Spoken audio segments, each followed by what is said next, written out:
Hey everyone, and welcome back to another episode of Boost Ventures. On today's episode, I'm back at it with old school RuneScape, and I'll be covering a complete beginner's guide to Vorkath. Before we get started, I just want to say huge thank you for all the love on the last video. It really means a lot to me, and shows that OSRS will be the way going forward on my channel. Now for today's sponsors. Me, again. Anyways, with all that out of the way, I'll be covering from A to Z what you need to know about Vorkath, including skills, gear setups in 3 different tiers, and the various attacks that Vorkath will use to try and separate you from that sweet GP. And this video was recommended to me by my best friend because he was wondering what the fuck was even going on while I was killing Vorkath. So, I'm going to go ahead and get into it. So our first segment will be the skills, both the bare minimum for each setup and what I would personally recommend to make your grind for gold a lot less miserable. So with our first setup, we're going to be using Void with a blowpipe. You need a bare minimum of 75 range to wield the blowpipe, with 80 recommended for extra damage, 44 prayer for eagle eye as a bare minimum, and 70 or higher recommended just to make your trip last longer, 50 magic, and 55 slayer for wielding the slayer staff, 70 hit points, but with 80 or higher recommended just to avoid being completely obliterated during the damage phase, and 42 defense with a recommended level of 75 or higher. Along with all these other stats, you're going to need at least 42 in all combat stats and 22 prayer to be able to equip the Void Knight equipment. And for Elite Void, you're going to need to complete the hard Western Province diary and spend more time and more points at Pest Control. For the gear on this setup, we're going to be using the blowpipe in our main hand with adamant darts, Void in the head, body, leg, and glove slots, or Elite Void if you have it. Ava's Assembler or the Accumulator will also work for the backpack slot. A Salve Amulet EI for the necklace, any Blessed Hide boots, any Blessing in the ammo slot. For both of them, they're all interchangeable with each other as they provide the same bonuses, so go off of whatever is cheapest at the time when you're trying to do this. And for the ring slot, we're going to be using an imbued Archer's Ring. All of this brings our setup's total cost to right around 8 million GP at the time of recording, which isn't too terrible considering how well it performs. You can swap anything up or down in these setups. I just want to put that one out there. This is just my recommendation for them. Our second setup is the Dragon Crossbow and Void, which will be a less expensive and less overall requirement setup. To start it off, you're going to need a bare minimum of 64 range to equip the Dragon Crossbow, but I'll recommend 80 again, as the extra damage is well worth it. 44 prayer, with 70 or higher recommended, 50 magic, and 55 slayer for the slayer staff again, 70 hit points minimum, however 80 is recommended, and 42 minimum defense along with all the other combat stats. But for defense, I would recommend at least 70 or higher. Magic level also has a higher stat recommendation, as we won't be praying against magic, so 75 or higher should allow you to soak up a lot more of the magic attack hits. For the setup's gear, we'll be using a Dragon Crossbow in the main hand, with either an anti-dragon shield or Dragonfire Ward in the shield slot, Void for the head, body, leg, and glove slots, Ava's Assembler or Accumulator in the cape slot, Salve Amulet EI in the neck slot, Dragon Diamond Bolts in the ammo slot, or you can also use regular Dragon Bolts if you can't afford the diamond, an Archer's Ring imbued in the ring slot, and any Blessed Hide boots, as they all offer the same bonuses. So, as I said before, go with whatever is cheapest at the time that you are doing this. And with this setup and the Rune Crossbow setup, it should be noted that completion of the Hard Kandarin Diaries gives your enchanted bolts a higher chance to proc the special attack, which will increase your overall DPS, and it's a fairly easy diary to complete. Our second setup's total cost comes in just shy of 6 million gold, depending on how many bolts you decide to use. This does also include the 4 million gold cost of an Archer's Ring imbued. You can, however, swap this down for something else if that is a little bit too expensive for you, and that's okay. For our last setup, it is also the least desirable setup for killing Vorkath, but it has the lowest, quote-unquote lowest, requirements for the group. A minimum of 70 ranged is required, unlike the others, to equip Black D'Hide or Blessed D'Hide, with an at least 85 recommendation for ranged, and that's just to compensate for the lack of accuracy and damage from a Rune Crossbow and its ammo. 44 prayer is the bare minimum as per usual, however, 70 or higher is highly recommended to save on supplies, since you will be dealing damage a lot slower. You might go through your supplies faster. 40 defense required to equip Dragonhide, but with 70 or higher recommended. 70 minimum hit points, however I do heavily recommend having 80 or higher. And finally, 55 Slayer and 50 magic for the Slayer staff. However, 75 or higher magic to soak up the magic attacks from Vorkath is heavily recommended. This gear setup comes in at a much cheaper for a base, but all pieces can be swapped up or down depending on if you can afford it.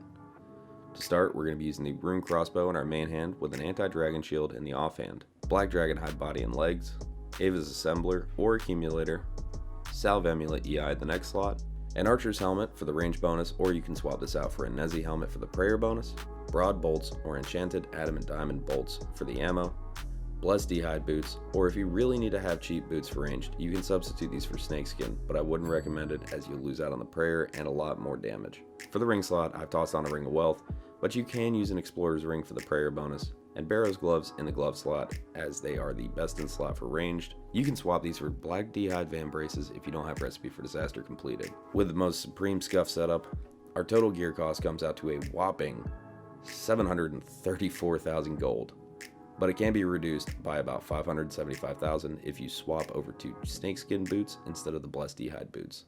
This also doesn't factor in the 130,000 coin cost of Barrow's gloves. Moving on to our inventory. All three setups will use roughly the same inventory, with the only difference I recommend being to swap the Divine Bastion potion for the regular version if you are using the rune crossbow, as this will negate the damage that you take from using a divine and allow you to not waste food.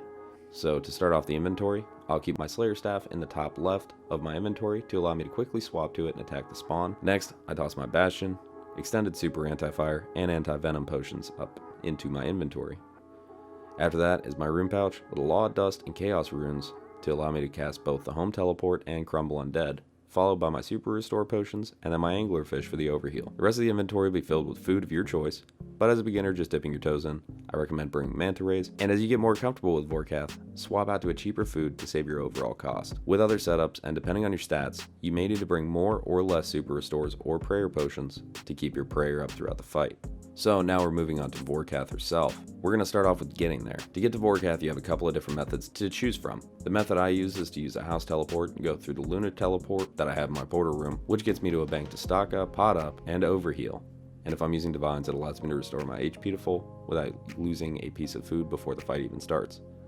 This will require the Dream Mentor quest completion to allow you to use the bank stall on the right without keeping the Seal of Passage in your inventory. When you're ready to get to the fight, talk to any of the other citizens on the island, including the other two bankers, and go through the dialogue to be kicked off the island because they're assholes. This is going to bring you to the Fremennik Marketplace. From there, all you're going to need to do is walk to the north and a little east to find Torfin. He's on the skinnier dock, and use the Ungale option to get to Vorkath's island. Once there, walk to the north, climb the rocks, and there you go, you're ready to fight Vorkath.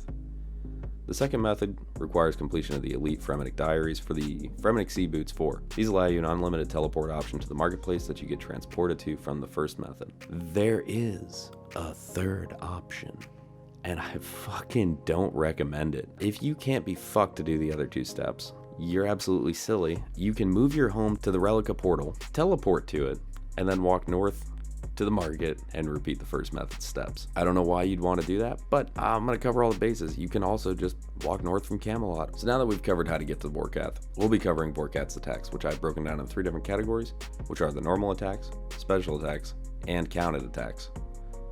For the normal attacks, when you're using ranged, you can expect to see 2 types. A ranged attack, which appears as a spiky ball and can hit a maximum of 32, and a magic attack, which looks like a blue ball and can hit up to 30. While ranging, you can expect to see the ranged attack to be more common than the magic attack. Both types can be completely protected against with their respective protection prayers. Vorkath also uses 4 different special attacks, which can all royally fuck you if you aren't paying attention. The first and most dangerous attack is a vertical fireball, which is launched up in the air and can one-shot you if you're on the tile it strikes, and it will deal half the damage if you are 1 tile away. However, you can completely avoid the damage from this by walking 2 tiles away, much like being a deadbeat dad. The next type is a normal Dragonfire attack, which can be completely reduced by wearing an anti-dragon shield or a Dragonfire ward, praying against magic, or using an anti-fire. Or you can use a super anti-fire with a combination of using the shield or praying against magic, and this will completely negate the damage. Vorkath also uses a venom attack that shows up as a dark green Dragonfire attack, which has a chance to inflict venom on you, which can deal a fairly high amount of damage, but it can also be completely avoided by drinking an anti-venom or anti-venom plus. The last special attack, and often the most deadly to you if you aren't paying attention, is a pink Dragonfire attack that disables all active prayers. If you're zoning out because you've been doing Vorkath for hours, This attack can leave you open to high amounts of damage. To get around this, I would highly recommend having your prayers set up as a quick prayer option, and as soon as it hits you, reactivate them. Now moving on to the counter attacks, Vorkath has two different types of them, which both occur every 7th attack and alternate each time. The first attack is easier to counter if you don't misclick, and it is the freezing spawn combo, which can be identified as a white dragon fire attack. During this, all attacks against her deal no damage, and you are unable to move. With this attack, I recommend eating one piece of food if needed, equipping your Slayer staff immediately with the Crumble Undead as set as your autocast, and then you attack the spawn. If you're using Runelight, I suggest that you shift click the spawn, which basically you're gonna shift and then right click and select tag all to have them all highlighted as soon as they spawn. That way you can keep track of them and you can watch where they're going. Once you cast your attack, eat again if you need it, and then go back to killing Vorkath and counting to the next 7th attack. And the last note for this one is if the spawn reaches you, it can deal up to 60 damage, scaling down depending on how much damage you've dealt. Vorkath's second counter attack type is an acid phase. During this phase, you have to walk around the arena without stopping or walking through any of the acid pools. Walking back from where you came from works, and it's best to find a line of tiles so that you won't walk along any of the pools. If you stop walking for any reason during this phase, each fireball can deal up to 25 to 41 damage, and it has the potential to 3-shot you even if you have max hit points. The acid pool can also deal up to 10 damage per tick, and those are the green pools that are along the ground, look like Mickey Mouses, and any damage they deal heals Vorkath for that damage. So avoid them if you can, but don't stop walking to avoid them. At the start of this phase, Vorkath will shove her head up into the sky, looking a lot like the fireball. However, if you're counting, you'll know what's going on. Immediately start moving, as the first pool will always spawn under the tile that you're on. After that, disable your quick prayers to avoid wasting your prayer points, and keep walking. During this phase, heal up as needed, as this is a very good time to do so and not waste any damage. Once the pools despawn, you're good to reactivate your prayers and get back to the fight. There is a method of dealing damage during this phase called the Wook's Walk, but as this is a beginner's guide, and I don't personally know how to pull it off, I ain't covering it. Now, we're going to go ahead and view the full fight in its entirety from start to finish using the blowpipe method, as it's a little bit faster for me. Both fights are fairly similar to each other, short of using the prayers. So we're going to start it off by showing you how to get there. This is going to be the house method that I was talking about. You can restore your prayer and your special attack as needed. For the special attack, you're going to need 65 construction for it though, just a heads up. The right bank stall is the one I was talking about with Bird's Eye Jack. So we're going to go ahead and pot up, heal up, and get ready to take down Vorkath. I am, however, using a BGS. This was suggested to me by a friend of mine who watched my video and said you could probably get faster kills with it. And I had the money to burn, so I figured why not, I'll give it a shot. So there you go, Divine, eat a lobster because it's cheap, and then Angler, flick rapid heal real quick, pull another Angler and another Manta Ray out, talk to any other citizen, get thrown off the island because I guess I'm a dirty Fremennik, and then from there run up northeast to Torfin, use the Ungale option. From there, now we're on Vorkath's Island. We're going to walk up north to the rocks. I'm going to throw on my melee gear before I get in there, just so I'm prepared. Special attacks ready. Set up the quick prayers real quick. With the void method, you do need to be praying against magic with the blowpipe. Take my last potion real quick. Turn on piety. Smack Vorkath for a nice 64. Prayer was deactivated, but that's not a big deal. I needed to change it anyway. Swap back over to our ranging gear, and then proceed with the kill. So as I said during this phase, there's the green, which is going to be your venom attack, and as you can see, it did venom me. And there is the spawn, so we know our rotation now. So Slayer Staff, use the attack, take out the spawn. It is a guaranteed one-hit kill if you attack it and land the hit. There's the vertical fireball attack, and followed by another one. Notice how they were completely avoided by just walking over 2 tiles. The light blue that you keep seeing splash on me is the magic attack.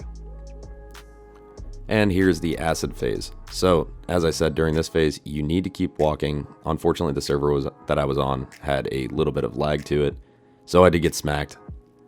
However, it's not the end of the world, and just keep walking. That's it. It's just like Finding Nemo's, just keep swimming. Please don't hit me for a copyright and mute my entire video for that. And then we're back to our 6 damage attacks. The trick during the fight is to only heal up during the counted special phases. There's that prayer attack again. As I said, you can identify it by purple, and it tells you your prayers have been disabled.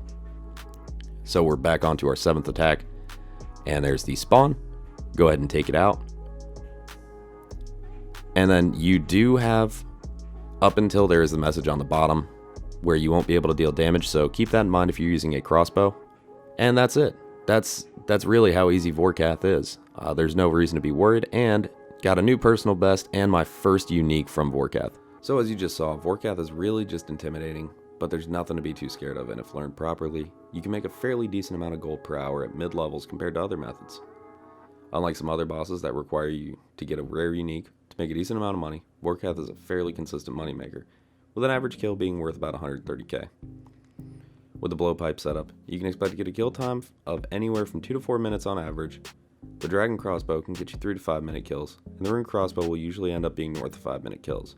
So that's why I really don't recommend it unless you're just absolute tight budget. But that's going to be it for me. Thank you guys so much for watching the video, and I hope I helped you get a better grasp of the fight, and you can walk in feeling prepared for whatever Vorkath throws at you. If this guide did end up helping you, please let me know in the comments, as I'd love to think that it will help a lot of people get their first kill and can serve as a decent gearing guide for the future kills. And if you did enjoy it, feel free to hit that like button, smash that subscribe button for more content. I like to set a goal of at least 15 likes for this video, so help me make it there. And with that being said, hope you guys have a great day, and once again, thank you so much for watching. Bye.